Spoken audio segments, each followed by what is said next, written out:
Unlocking innovation through robotics education. Welcome to our channel, Jay Robotics. In this engaging Arduino project, we're working with a vibration sensor and an LED. Gather the necessary components, including an Arduino board, a vibration sensor, an LED, and jumper wires.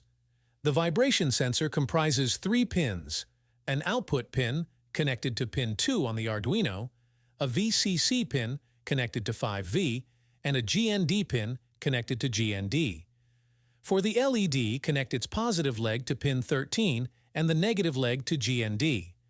This simple setup forms the foundation for an interactive project that responds to vibrations detected by the sensor.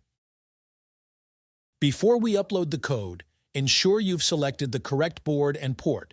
Go to Tools in the Arduino IDE, choose your board, for example, Arduino Uno, and select the port your Arduino is connected to.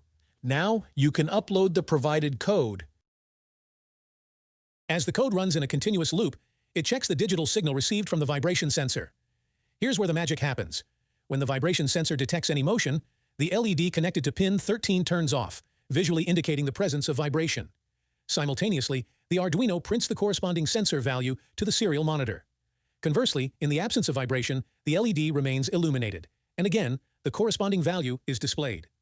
This dynamic interplay between the sensor, LED, and Arduino serves as an insightful demonstration of how the Arduino board interprets and responds to external stimuli, offering a hands-on experience in sensor integration and programming.